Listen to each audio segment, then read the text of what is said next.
औज़ुबिल्लाहि मिनश्शैतानिर्रजीम बिस्मिल्लाहिर्रहमानिर्रहीम अल्लाहुम्मा सल्लि अला मुहम्मद व आलि मुहम्मद व अज्जिल फ़रजहुम। मौजूद नाज़रीन अस्सलामु अलैकुम व रहमतुल्लाहि व बरकातुहू। आपका पसंदीदा प्रोग्राम लेकर आपकी खिदमत में हाजिर हैं। प्रोग्राम अहकाम इस्लामी में क़ब्ल इसके कि हम इस प्रोग्राम का आगाज़ करें, खूबसूरत सी हदीस आपके अज़हान आलिया तक पहुँचाना है। इमाम हुसैन अलैहिस्सलातु वस्सलाम ने इरशाद फरमाया कि अल्लाह हमारे कायम अजल्लाहु ताला फ़रज शरीफ को पर्दे गैब से ज़ाहिर करेगा और वो ज़ालिमीन से इंतकाम लेंगे। तो नाज़रीन, हम रोज़ एक हदीस आपकी खिदमत में पेश करते हैं, लेकिन एक और ख़ूबसूरत बात यह है कि आप इन अहादीस को अगर आप अज़हान तक रखें और न सिर्फ अपने जहन में बल्कि दूसरों तक भी अगर मुंतकिल करें तो एक ख़ूबसूरत बात होगी। आइए इस प्रोग्राम का आगाज़ करते हैं। हमारे साथ मौजूद हैं हुज्जतुल इस्लाम वल मुस्लिमीन आली जनाब मौलाना मुस्तफ़ा अली ख़ान अदीबुल हिंदी साहब क़िबला। अस्सलामु अलैकुम। वालेकुम अस्सलाम व रहमतुल्लाह। अगर एक सवाल था, उस सवाल को दोहरा लेते हैं क्योंकि उस वक्त बिल्कुल वक्त नहीं था हमसे डिस्कस करने का, कि जो शिकारी कुत्ते होते हैं ख़ास तौर से उनके लिए कहा गया कि आप उन्हें पाल सकते हैं।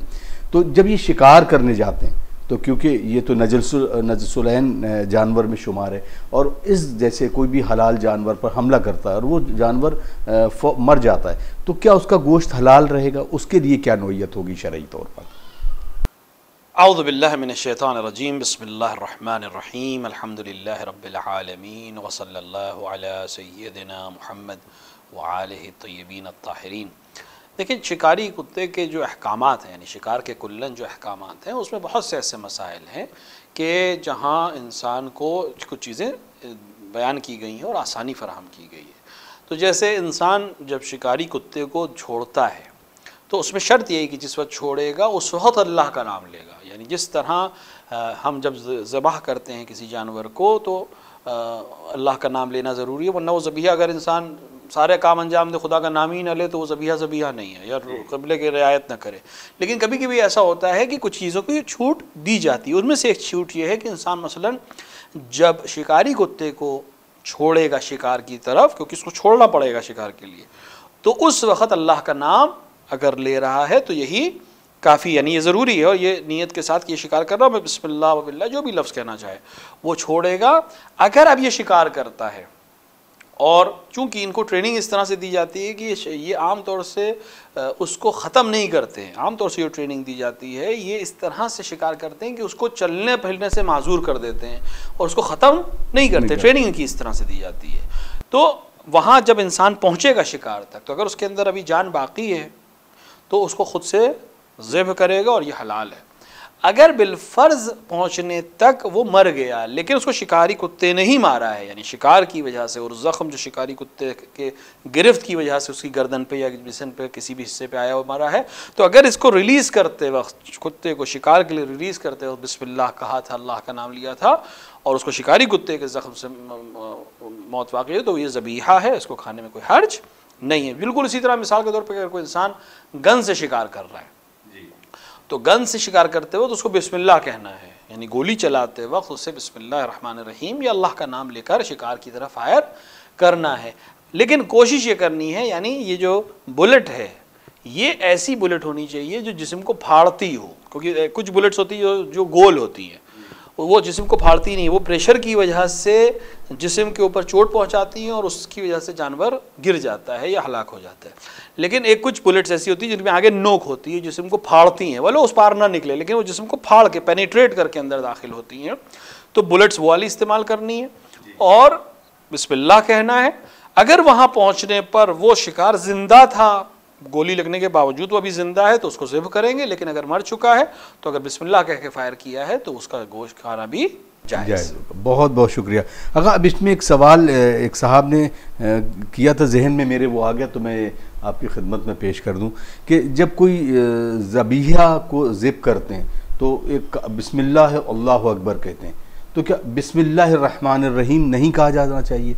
तो इसमें फ़र्क क्या है और उसके बारे में ज़रा कोई हर्ज नहीं है। बाज़ मुमकिन है किसी और मसलक के अफराद ने इस तरह की बातें कही हैं कि बिस्मिल्लाहिर्रहमानिर्रहीम नहीं कह सकते, नहीं, कोई हर्ज नहीं है। अल्लाह का नाम लेने का हुक्म हुआ है, यानी खुदा का नाम किसी भी तरह से आप कहिए बिस्मिल्लाह व बिल्लाह, आप कहिए अल्लाहु अकबर, आप कहिए बिस्मिल्लाहिर रहमानिर रहीम, कोई भी जुमला, कोई भी जिक्र जिससे अल्लाह का नाम सादिक आए कि मैंने अल्लाह का नाम लेकर यह ज़िब्ह अंजाम दिया है, कोई हर्ज नहीं। बाज़ के जहन में आता है कि चूँकि वो रहमान और रहीम की बात है और लिहाजा यहाँ पर ज़िब्ह की बात हो रही, नहीं, उसके रहमानियत का तकाजा है कि ये इंसान के लिए हलाल हो, उसके लिए रिज़्क़ हासिल हो, और इस जानवर को खुदावंद आलम ने खल्क़ इसीलिए किया है कि वो दूसरों की खुराक बन सके, इसकी कहीं से भी रहमानियत से मुनाफात नहीं रखता है। लिहाजा कोई भी अल्लाह का नाम, कोई भी सिफत सादिक ये आना है कि अगर कोई इंसान आपको देखे या आपसे अपने आप से पूछे कि अल्लाह का नाम लिया था, तो यकीनन मैंने अल्लाह का नाम लिया था। फ्रेज़ तय नहीं है, यानी कोई भी फ्रेज़ आप इस्तेमाल कर सकते हैं, बस अल्लाह का नाम लेना ज़रूरी है। बहुत बहुत शुक्रिया। सलामुन अलैकुम। माशाल्लाह जनाब, आपका प्रोग्राम देखता हूँ और बड़ी खुशी होती है, बड़े अच्छे अच्छे जवाबात भी लोगों के सवालात के मिलते हैं और उससे हमें भी बड़ा फ़ायदा पहुँचता है। मेरा सवाल यह है कि नमाज जुमा में अगर कोई शख्स मुसाफिर है तो उसके लिए नमाज असर, नमाज ज़ुहर का क्या हुक्म है? क्या उसको नमाज ज़ुहर अदा करनी है पूरी या कसर की नीयत से करना? क्या उसका जुमा हो जाएगा? देखिए, नमाज जुमा तमाम मराजे की नज़र में, आयतुल्लाह उल-उज़्मा सादिक़ हुसैनी शिराज़ी की नज़र में भी नमाज जुमा ग़ैबत के ज़माने में, जिस ज़माने में हम अभी ज़िंदगी गुजार रहे हैं, इमाम मासूम की ग़ैबत के ज़माने में नमाज जुमा वाजिब तख़ीरी है। वाजिब तख़ीरी का मतलब ये है कि दो वाजिबात के बीच में आपको चॉइस है, यानी चाहे आप ज़ुहर पढ़ लें और चाहे आप जुमा पढ़ लें, जिनमें से जो भी पढ़ ली दूसरी अपने आप साक़ित हो जाएगी। अलबत्ता यहाँ पर उलमा क़ाइल है कि जो इंसान जुमा पढ़ता है उसके लिए एहतियात वाजिब ये है कि वो नमाज ज़ुहर भी पढ़े, ताकि बहरहाल उसको बरीउज़ ज़िम्मा अपने आप को समझे।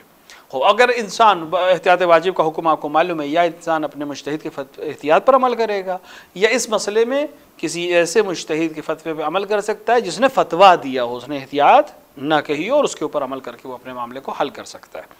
अब अगर इंसान मुसाफिर है तो भी उसके लिए हुक्म में कोई फ़र्क नहीं है, यानी अगर वो नमाज जुमा पढ़ता है तो उसकी ज़ुहर उसके ऊपर नहीं, लेकिन एहतियात वाजिब ये है कि अपनी ज़ुहर भी पढ़ ले एहतियात वाजिब की नीयत से। लेकिन ज़ाहिर है चूँकि मुसाफिर है तो 2 ही रकत नमाज ज़ुहर पढ़ेगा, 4 रकत नहीं पढ़ेगा। लेकिन अगर नहीं पढ़ता है किसी वजह से भी, लेकिन नमाज जुमा पढ़ता है तो उसकी नमाज सही है, कोई हर्ज नहीं है।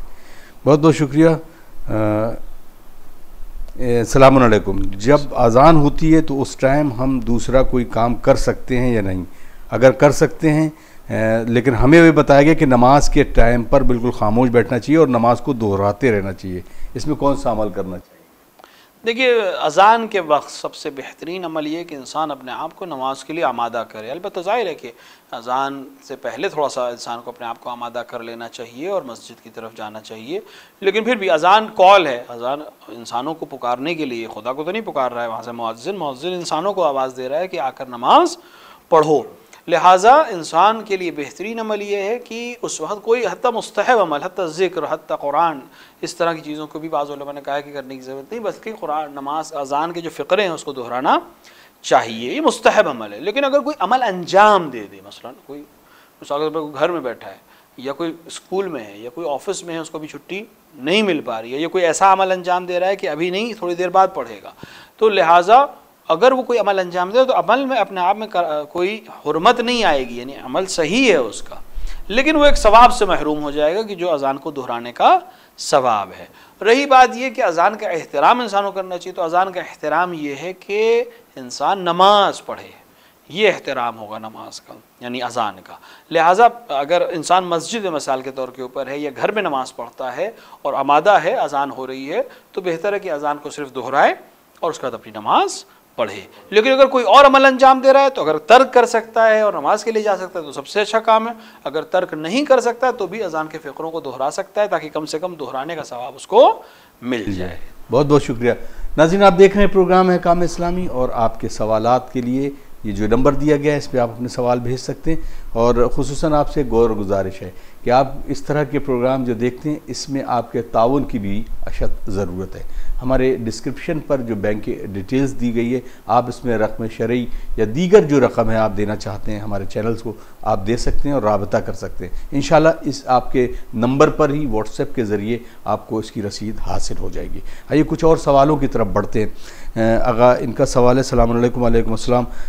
इन्होंने सवाल किया है कि आजकल शादी के बारे में, खुसूसन एक ऐसा लड़का जिसके हाथ पर सफ़ेद दाग है, क्या इसको कोढ़ की निस्बत दी जा सकती? क्या ऐसे शख्स से शादी करना जायज़ है या नहीं?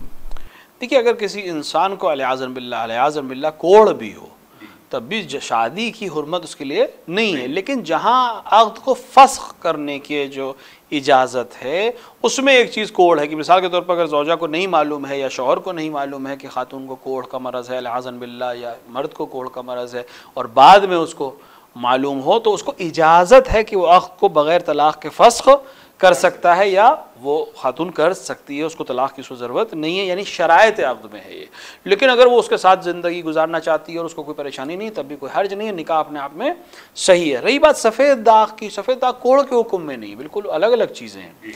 और अगर कोई इंसान सफ़ेद दाग रखता है तो जिस तरह कोढ़ के लिए हुक्म है शरई, इज़्दिवाज अपने आप में सही है, सिर्फ सामने दोनों इंसानों की अंडरस्टैंडिंग की बात है कि वो इस बीमारी के साथ भी एक दूसरे के साथ रहना चाहते हैं या नहीं रहना चाहते। तो जहाँ तक सफ़ेद दाग की बात है वहाँ तो बिल्कुल ही कोई ऐसा मसला नहीं है। वलो एक स्किन की एक बड़ी अजीब व गरीब बीमारी है और ऐसी है जो नस्ल में भी मुंतकिल हो सकती है, लेकिन बहरहाल शरअन इसमें कोई परेशानी नहीं है, अक़्द सही है। अगर कोई इंसान इसके साथ ज़िंदगी गुजारना चाहता है तो कोई हर्ज नहीं है।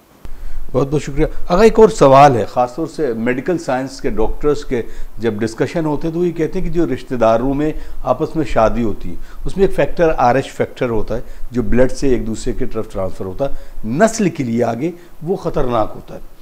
क्या इस तरह के डॉक्टर्स का पहलू या इस तरह के डॉक्टर्स का ओपिनियन शरई हुक्म पर गालिब आ सकता है? क्या इस पर जो तमाम शादियाँ होती उस पर मनाही हो सकती है?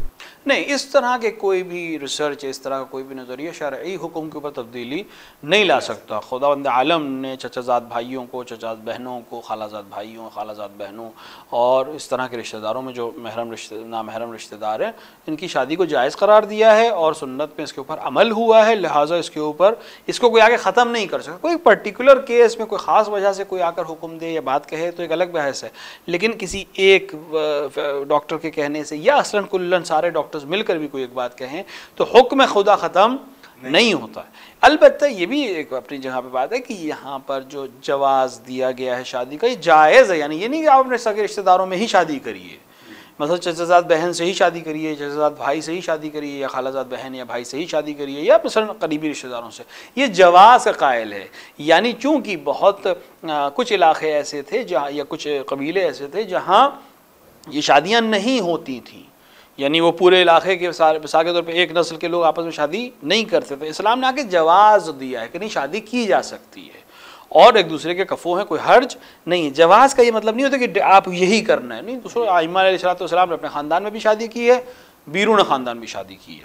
लिहाजा अमीरुल मोमिनीन अलैहिस्सलाम ने रसूल अकरम की बेटी से भी शादी की है और गैर अरब औरत से भी शादी की है या अरब के दीगर कबीलों से भी शादी की है, इसमें कोई हर्ज नहीं है। तो हमारे पास चूँकि हमारे लिए मियार आइम्मा अलैहिस्सलाम है, रसूल अकरम सल्लल्लाहु अलैहि वसल्लम हैं, लिहाजा उन्होंने जो चीज़ जवाज़ हुक्म खुदा के साथ और उनके अमल के साथ जो चीज़ें जायज़ हैं उसको किसी और के हुक्म से या किसी और की राय से ख़त्म नहीं किया जा सकता। जहाँ तक उनकी तहक़ीक़ है वो तहक़ीक़ अपनी जगह पर है, लेकिन जायज़ जो शरीयत ने जायज़ करार दिया है वो किसी के कहने से हराम नहीं हो सकता। बहुत बहुत शुक्रिया। मोहम्मद मुकीम साहब का सवाल है, इन्होंने कहा कि खाते वक्त के खाने के आदाब में क्या ये वाकई ज़रूरी है कि कोई भी गुफ्तगू ना की जाए? और जैसे हमें हमारे बुज़ुर्ग कहते हैं कि जब खाना खा रहे हो तो खामोशी से खाना खाते रहो, ये अगर एक खाने के आदाब में होता है कि बताया जाता है बुज़ुर्गों को बड़े खामोशी से, तो इसका असल मकसद क्या है और किस वजह से कहा जाता है कि या सिर्फ वही दादी नानी वाली कहानी में शुमार? नहीं, आदाब दस्तरखान में, आदाब खाने पीने के जो आदाब है उसमें है कि इंसान जब इंसान खाना खाए तो गुफ्तगू ना करे। अलबत्ता ये जितने भी अहकाम है ये आदाब में से आते हैं, यानी हराम नहीं है। अगर कोई इंसान बात करे तो ऐसा नहीं कि वो हराम कर रहा है, नहीं हराम नहीं कर रहा है, लेकिन अदब के ख़िलाफ़ है। जब आप खाना खाएं तो गुफ्तगू ना करें और बिस्मिल्लाह कहें। बिस्मिल्लाह कहना मुस्तहब है, हर निवाले पे बिस्मिल्लाह कहना मुस्तहब है। तो बोलने में हर्ज नहीं, लेकिन किस चीज़ के लिए बोला जा रहा है ये बहुत अहम है। या मिसाल के तौर पर खाना खाते हुए कोई सलाम कर ले तो जवाब देना वाजिब हो जाएगा। तो ये जो बेजा गुफ्तगू होती है इससे परहेज़ करे, खुदावंद आलम की हम्द व सना करे, खान दस्तरखान पे बैठे।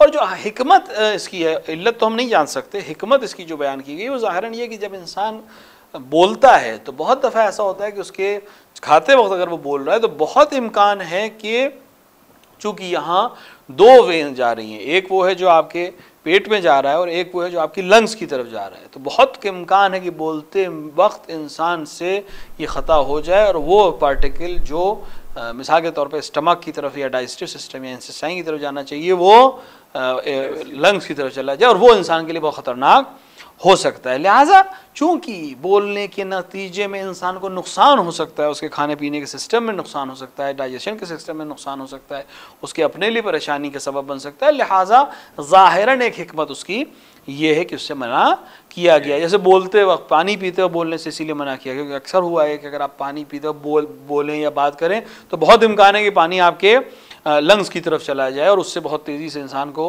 परेशानी होती है, वो छू हो जाता है, फ़ौरन इंसान को बहुत सी परेशानी हो जाती है। लिहाजा आमतौर से इसमें हिकमत यही है। तो आदाब दस्तरखान यानी खाने को आराम से खाना, खाने को चबा चबा के खाना, बैठ कर खाना, चार जानू अगर बैठ सकता है, यानी उखड़ू बैठना बहुत ज़्यादा ताकीद हुई है, लेकिन चार जानू में भी कोई हर्ज नहीं है। और इत्मीनान के साथ अल्लाह का नाम लेके खाना, खाने से पहले नमक चखना, खाने के आखिर में भी नमक के ज़रिए से ख़त्म करना और मेज़बान का अब ख़ुद शुरू करना सबसे पहले और सबसे आखिर तक खाने को खाते रहना। ये आदाब है और बहुत तफसील है इसकी, आदाबुल मुतअल्लिमीन में आपको बहुत तफसील इसकी मिल जाएगी। इसकी रियायत करने से इंसान को दुनियावी फ़ायदे भी हैं, उखरवी बरकतें भी हैं और हाइजीनिक लिहाज से भी देखा जाए और तिब्बी लिहाज से भी देखा जाए तो बहुत से फ़ायदे उसे हासिल हो सकते हैं। बहुत बहुत शुक्रिया। अगर ये बड़ा खूबसूरत सा सवाल है, इन्होंने सवाल किया है कि मेरी ज़ौजा वाकई हर मामले में बहुत अच्छी है, नेक है, लेकिन खुसूसन मुझे वक्त नहीं देती और अपना ज़्यादातर वक्त जो है वो उसका मुसल्ले पर, इबादतों में और मुस्तहबात को अमल अंजाम देने में होता है। मेरा सवाल ये है आगा, क्या ये मुस्तहबात ज़्यादा ज़रूरी हैं बनिस्बत इसके कि एक खानादारी को अंजाम देती हुई खातून अपने शोहर के लिए वक्त निकाले? और ये सवालात अक्सर करके लोगों के जहन में रहते हैं कि वो ख़ास तौर से नई शादी जब होती तो कुछ खातून यकीनन सोम सलात की पाबंद होती हैं और मुस्तहबात पर उन पर ज़्यादा तवज्जो होती है कि हम ये भी दुआ पढ़ लें वो। तो इन दोनों में एक शौहर के लिए वक्त निकालना और मुस्तहबात को अमल देना, इसमें फ़जीलत क्या रखती है? देखिए, सीधी सी बात यह है कि मुस्तहब अमल वो अमल है कि खुदा को पसंदीदा है, लेकिन इंसान अगर उसको छोड़ना चाहे तो छोड़ सकता है, एक मसला है। दूसरा मसला है कि कहीं कहीं पे दो मुस्तहब आपस में टकराते हैं, तो दो मुस्तहब में जो ज़्यादा फ़ायदेमंद है उसको अंजाम देना अक्लमंदी है।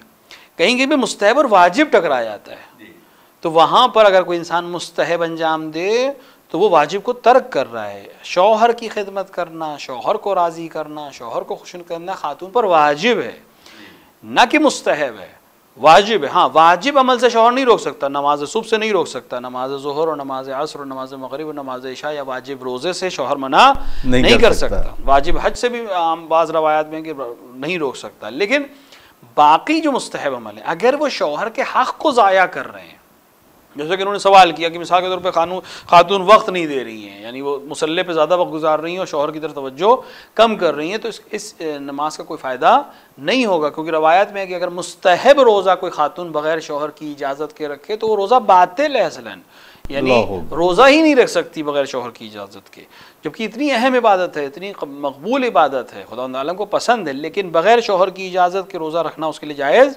नहीं है। हत्ता नज़र और अहद और कसम नहीं कर सकती खातून बग़ैर शौहर की इजाज़त के, मगर ये कि शौहर की इजाज़त हो और शौहर का हक़ पामाल ना हो रहा, तो शौहर का हक़ अदा करना वाजिब है खातून के ऊपर, मगर ये कोई उज़्र शरई उसके ऊपर आ जाए वो अलग बहस है। लेकिन जो जितने भी शौहर की जो भी डिमांड हो, जो भी उसका वह चाहता हो आपसे, उसको अंजाम देना खातून की जिम्मेदारी और वाजिब है।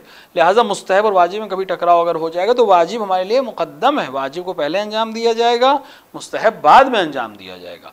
लिहाजा ये जहन में रखना कि अगर हम बहुत ज़्यादा इबादत करेंगे तो खुदा के अंदर नज़दीक मकबूल हो जाएंगे, बेशक हो जाएंगे, लेकिन अगर वाजिब को छोड़ के करेंगे तो कोई फ़ायदा नहीं है। उसी खुदा ने जिसने नमाज को पसंद किया है और रोज़े को पसंद किया है, उसने वाजिब करार दिया है खातून के ऊपर कि वो अपने शौहर की शौहरदारी को अंजाम दे। और बेहतरीन अमल रवायात से साबित हुआ है कि बेहतरीन इबादत एक खातून के लिए शौहरदारी है।